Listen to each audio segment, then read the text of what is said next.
وعلیکم السلام ورحمۃ اللہ۔ دیکھیے، الحکیم دانا رب نے انسانیت کا امتحان لیا ہے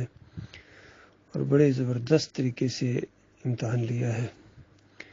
دیکھیے، قرآن اللہ کا کلام ہے، اس میں محکم آیات ہیں اور کچھ آیات اللہ تعالیٰ نے متشابہات رکھی ہیں، اور وجہ بیان کی کہ یہ ان لوگوں کے لیے ہیں جن کے دلوں میں ٹیڑھ ہے، زائغ ہے، اور وہ ان کو معنی پہنانے کی کوشش کرتے ہیں زبردستی، یعنی حالانکہ ان کا معنی اللہ کے علاوہ کوئی نہیں جانتا ہے، کوئی نہیں جانتا ہے۔ اصل میں وہ رکھی ایسے لوگوں کے لیے، اور بتایا کہ جو صحیح علم والے ہیں وہ یہ کہتے ہیں کہ یہ سب اللہ ہی کی طرف سے ہے، یعنی اللہ کی طرف سے نازل ہوئی، یہ ہمارا ایمان ہے۔ باقی جب اللہ نے کہہ دیا ہے کہ ان کا معنی اللہ کے علاوہ کوئی نہیں جانتا ہے، تو بتائیے پھر کیوں زبردستی معنی پہنانے کی کوشش کرتے ہو، اللہ سے زیادہ سمجھدار بننے کی کوشش کرتے ہیں۔ تو اسی طرح احادیث کے اندر بھی کچھ چیزیں اللہ تعالیٰ نے ایسی رکھی ہیں جو متشابہات ہیں، ہمارا ایمان ہے ان کے اوپر، اور ان کا صحیح معنی اور صحیح جو اس کی اصلی بات ہے وہ اللہ کے علاوہ کوئی نہیں جانتا ہے۔ اس روایت کے ذریعے اللہ تعالیٰ نے انسانوں کی بڑی شدید آزمائش کی ہے، کیونکہ پورے قرآن کا ایک مرکزی مضمون ہے کہ مرنے کے بعد یہ مردہ قیامت سے پہلے سر نہیں اٹھا سکتا ہے، قیامت سے پہلے روح اس جسم کے اندر واپس نہیں ڈالی جائے گی۔ اور معجزات کی بات اور ہے، معجزات جو چند پیش آئے ہیں اس حوالے سے، جس طرح موسیٰ علیہ السلام کے دور میں ایک مردہ چند منٹوں کے لیے اٹھا، اس نے کلام کیا، تو وہ اللہ تعالیٰ نے اپنی قدرت دکھائی، اور دیکھنے والوں کو گویا یہ منظر بھی دکھایا کہ اللہ اس پر قادر ہے، اس طرح اٹھائے گا قیامت کے دن اللہ تعالیٰ مردوں کو۔ اسی طرح عیسیٰ علیہ السلام کے دور میں کچھ مردے جو زندہ اللہ تعالیٰ کے حکم سے ہوئے، اللہ کے حکم سے ہوئے، اللہ نے اپنی صفت نہیں دے دی تھی عیسیٰ علیہ السلام کو زندہ کرنے کی صفت وہ کسی کو نہیں دیتا ہے، وہ اس کی الوہیت ہے، اور اس کو کوئی سمجھ بھی نہیں سکتا ہے بندہ کہ کیسے زندہ ہوتا ہے۔ جی بس دیکھ سکتے ہو زندہ ہوتا ہے جب قیامت کے دن اٹھیں گے، اور ہمارا ایمان ہونا چاہیے۔ جس طرح ابراہیم علیہ السلام نے پوچھا ہے اللہ تو کیسے مردوں کو زندہ کرے گا،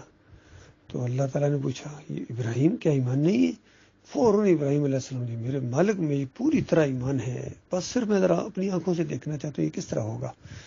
پھر اللہ تعالیٰ نے وہ منظر دکھایا کہ 4 پرندے لے اپنے ساتھ مانوس کر ان کو، پھر ان کو ٹکڑے ٹکڑے کر کے پہاڑوں کے اوپر ڈال دے، اور پھر اسی مخصوص آواز میں، جس طرح پرندوں کو بلایا جاتا ہے، جب سکھائے جاتے ہیں پرندے تو ان کو ایک مخصوص آواز سے اپنے ساتھ مانوس کیا جاتا ہے، تو پھر جیسا ہی وہ آواز نکالو قریب آ جاتے ہیں، اور پوری طرح بندے کو یقین آ جاتا ہے کہ یہ وہی پرندہ جس کو میں نے سکھایا ہوا ہے، کوئی دوسرا نہیں آ گیا ہے، کیونکہ دوسرے نہیں آتے ہیں، جس کو سکھاؤ گے وہی آئے گا۔ تو اس طریقے سے ابراہیم علیہ السلام نے وہ پرندے تیار کیے، اور پھر اس طرح معاملہ کیا، اور جب کیما بنا کے آگے پیچھے پھینکا، اور پھر اس کے بعد بلایا تو ٹکڑے دوڑے آ رہے اور آپس میں مل رہے،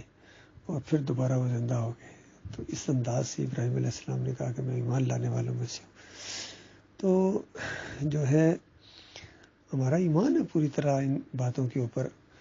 اسی وجہ سے اس روایت کے بارے میں جو صحیح لوگ ہیں، یعنی علم والے لوگ تھے، انہوں نے اس کی مختلف تشریح کی ہے۔ 3 اس کے مطلب ہو سکتے تھے، یعنی بظاہر جو نظر آ رہے ہیں۔ ایک مطلب تو یہ ہے، جس طرح بھی ہمارے فیضان الحق صاحب نے بتایا، یہ ابن منیر کا قول ہے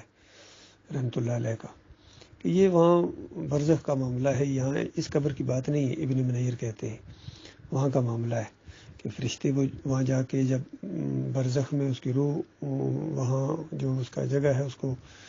جسم جہاں ملتا ہے اس کو وہاں جیسا ہی وہاں رکھتے ہیں، اس کے اندر ڈالتے ہیں، سمجھو تو ان کی ڈیوٹی پوری، اب نئے فرشتے آ جاتے ہیں ان کو سوال کرنے کے لیے۔ یہ بات ہوتی ہے، تو جانے والوں کی جوتوں کی چاپ وہ سنتا ہے، یعنی اتنا جلدی ہو جاتا ہے معاملہ۔ ابو حنیفہ کہتے ہیں کہ یہ کنایا ہے کہ یہاں اتنا جلدی یہ معاملہ ہوتا ہے کہ اگر یہاں ہوتا تو اس طرح ہوتا، یعنی اگر جب کسی چیز کے ساتھ اس طریقے سے لگایا جاتا ہے تو وہ نفی کے معنوں میں آتا ہے، یہاں نہیں ہوتا ہے، لیکن اگر بالفرض یہاں ہوتا تو اتنا جلدی یہ ہو جاتا اور اتنا یہ معاملہ ہو جاتا۔ تو یہ اس میں بھی کوئی ایسی بات نہیں، چونکہ کنایا وہ کہہ رہے ہیں شرک بات نہیں نکلتی ہے، اور وہ اوپر برزخ میں مانا جائے تو وہ تو بہت ہی کلیئر بات ہو گئی تیسری تفسیر اس کی جو مشرکانہ ہے،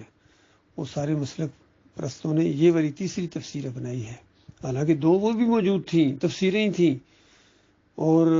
موحد عالم دین جو تھے ان کی تفسیریں تھیں، تو ان کی تفسیر چھوڑ کے انہوں نے ابن کثیر کی تفسیر کو اپنایا ہے کہ یہ مردہ زندہ ہو جاتا ہے، اس کے اندر روح واپس آ جاتی ہے۔ احمد بن حنبل کہتے ہیں روح واپس آنے کے اوپر ایمان لانا ضروری ہے۔ اللہ کی کتاب کہتی ہے کہ ایمان لاؤ کہ روح نہیں آتی ہے جسم کے اندر، احمد بن حنبل کہتے ہیں ایمان لاؤ روح آتی ہے۔ تو بتائیے کتنا تضاد ہے ان لوگوں کے عقیدے میں اور قرآن میں۔ انہوں نے قرآن کو بدلی کیا ہے، پھر ابن تیمیہ نے اسی عقیدے کو آگے بڑھایا۔ ابن قیم تو کہتے ہیں 50 سال بعد اگر قبر کے اوپر کوئی پرندہ بیٹھتا ہے تو قبر والے کو پتہ ہوتا ہے کہ چڑیا ہے، یہ چڑیا ہے، اتنے وہ شعور رکھتا ہے وہ پرندہ، حالانکہ زندہ انسان چاہے کتنا ہی نیک کیوں نہ ہو۔ یہ چیلنج ہے پوری زمین کے اوپر انسانوں کو، جن کو تم نیک کہتے ہو، اگر ان کے سر کے اوپر کوئی پرندہ بٹھاؤ اور اس کو نظر نہ آئے اور پھر اس سے پوچھو بتاؤ چڑیا ہے یہ چڑیا ہے، نہیں بتا سکے گا۔ تو تکا لگانے کا معاملہ اور ہے، لیکن علم نہیں ہے یہ چیز، اللہ نے یہ علم کسی کو نہیں دیا ہے۔ لیکن ابن قیم کہتے ہیں مردے کو پتہ ہوتا ہے، جب بھی کوئی چڑا بیٹھے تب بھی پتہ چڑا آ گیا،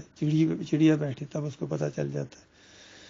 تو اس طرح انہوں نے اللہ کی کتاب کو بدلی کر دیا ہے۔ تو انہوں نے مشرکانہ تفسیر ہر جگہ انہوں نے یہی کیا ہے، اور بالکل یہی معاملہ محمد حنیف صاحب نے کیا ہے۔ مومنانہ تفسیر موجود تھی وخروا لہ سجدا کی، کل عبدالعزیز صاحب نے بھی اس کی کافی تفصیل بیان کی ہے کہ عبداللہ بن عباس کا قول ہے جس کو کسی نے رد نہیں کیا ہے۔ امام راضی نے اپنی اس 36 جلدیں ہیں، یہاں میں نے بحرین میں اپنی آنکھوں سے وہ تفسیر دیکھی ہے، عربی کے اندر ہے، اور میں نے ڈاکٹر صاحب رحمۃ اللہ علیہ کے بھی الفاظ سنے ہیں عربی کے حوالے سے کہ امام راضی بہت بڑا عربی کا ماہر تھا، عربی دان تھا، گویا عربی کے اوپر بہت ہی اس کو جو تھا عبور حاصل تھا۔ تو وہ پوری تفصیل بیان کرتا ہے امام راضی، تفسیر کبیر اس کا نام ہے، تفسیر کبیر کے اندر، کہ یہ عبداللہ بن عباس کہتے ہیں کہ یہ سجدہ جو ہے نا یہ اللہ کو ہوا ہے، اور اتنا کلیئر کیا کہ مسجود اللہ ہے۔ ابن عباس کہتے ہیں نہیں،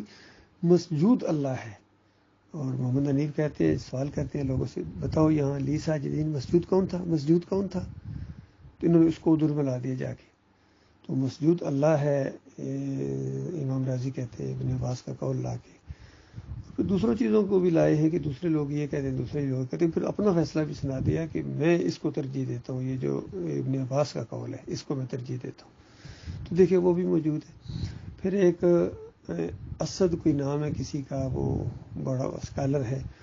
اس نے بھی ایک تفسیر لکھی ہے، اس کے اندر اس نے لکھا ہے کہ یہ ممکن نہیں ہے کہ یوسف علیہ السلام اپنے سامنے سجدہ کروائیں اپنے بھائیوں سے اور اپنے والدین سے، ممکن نہیں ہے۔ اسی طرح کتب شہید جس کو اسی وجہ سے، باقی اس کے عقائد جیسے بھی تھے جس طرح کوئی اللہ بہتر جانتا ہے، لیکن موٹی بات یہی ہے کہ اس نے طاغوت کے خلاف آواز اٹھائی تھی، تو اس پورے سسٹم کو، نظام کو بھی، ان کے رسم و رواج کو طاغوتی نظام کہتا تھا، اس کو جیل میں ڈالا گیا، بعد میں اس کو پھانسی دے دی گئی تھی۔ تو اس کے بارے میں بھی یہی آتا ہے، یہ لوگ بتاتے ہیں، میں نے بھی وہ پیسے پڑھی نہیں ہے، لیکن مقبر قسم کے لوگ کہتے ہیں کہ اس نے بھی اپنی تفسیر کے اندر یہ چیز لکھی ہے کہ ایک کافر مشرک ہی کہہ سکتا ہے کہ یوسف علیہ السلام کو سجدہ ہوا۔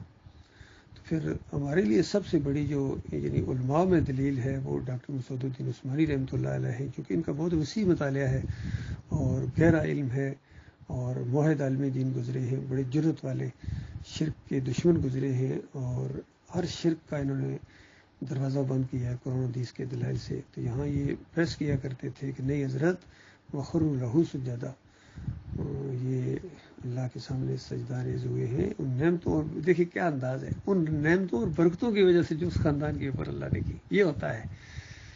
اور پھر فتویٰ لگایا کہ جس کا دماغ خراب ہوتا ہے، یعنی ایمان خراب ہوتا ہے، عقیدہ خراب ہوتا ہے، بربادی ہوتی ہے اس کی سوچ کے اندر، وہ اس طرح تفسیر کرتا ہے کہ یوسف علیہ السلام کو سجدہ ہوا، زبردست۔ اور پھر مزید جب مولویوں نے جھگڑا کیا تو اور دلائل دیے، کہا کہ نہیں حضرت نہیں، تم بالکل غلط کہہ رہے ہو، یہ لی ساجدین جو ہے یہ عزت اور احترام کا ایک انداز ہے، بالکل اسی طریقے سے جس طرح 7 دبلی گائیں موٹی گایوں کو مصر میں کھا رہی ہیں، خواب میں بادشاہ نے دیکھا تو کوئی مصر میں کھا کو نہیں رہی تھی، خواب دیکھا، اور خواب کی تعبیر ہوتی ہے، اس طریقے سے انہوں نے سمجھایا مثالیں دے دے کے،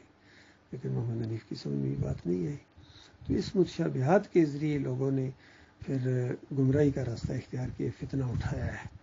جو صحیح لوگ ہوتے ہیں وہ کہتے ہیں اللہ بہتر جانتا ہے، یعنی اس حدیث کے ذریعے اللہ نے بڑی آزمائش کی ہے اور اکثریت جو ہے اس آزمائش میں فیل ہوگی۔ اسی طرح جماعت کے اندر یہ جو سجدہ تعظیمی کا معاملہ اٹھا، اس کے ذریعے اللہ تعالیٰ نے بہت زیادہ آزمائش کی ہے کہ تم اپنے عقیدے میں پختہ ہو یا کچے ہو یا اس میں تمہیں شک ہے، کیونکہ یہ 40-50 سال ہو گئے تم دعوت اٹھائے ہوئے ہو کہ اللہ کے علاوہ کوئی معبود نہیں، اللہ کے علاوہ کوئی سجدے کے لائق نہیں، تو اس کے بعد یہ مسئلہ اٹھا اور یہ اکثریت اس شرک کے اندر بہہ گئی۔ بالکل وہی معاملہ پیش آ گیا جس طرح جب وہ طالوت اپنے لشکر کو لے کے گئے اور کہا کہ دیکھو نہر آ رہی ہے، اس کو کراس کرنا ہے، تو جو اس میں سے پانی پیے گا وہ میرا ساتھی نہیں ہے، ہاں چلو بھر کے پی لے، چلو جس طرح ہوتا ہے کلی کی طرح تھوڑا سا اس طرح پی لے لتا، لیکن پیٹ بھر کے پانی نہیں پینا ہے۔ تو سب نے پانی پی لیا سوائے ایک دو کے، چند لوگوں کے، سوائے چند لوگوں کے۔ تو جنہوں نے پیٹ بھر لیا انہوں نے کہا بھی ہم سے اللہ کے راستے میں اب جہاد نہیں ہوتا، نافرمان نہیں کر سکتے ہیں۔ تو بالکل یہی معاملہ ہوا ہے کہ سب نے سجدہ تعظیمی کا ساتھ دیا ہے اللہ کی کتاب کے مقابلے میں۔ قاری خلیل الرحمن نے، منور سلطان نے، عتیق الرحمن نے، حکیم رمضان نے اور رفعت نواب نے، اور جتنے بھی اس کے قریبی ہیں لوگ، محمد علی اور سعید احمد اور یہ جتنے تھے، آصف وہاں جاوید اور انیس الدین، سب اس شرک کے اندر بہ گئے۔ اللہ تعالیٰ میری مان خالص کے اوپر قائم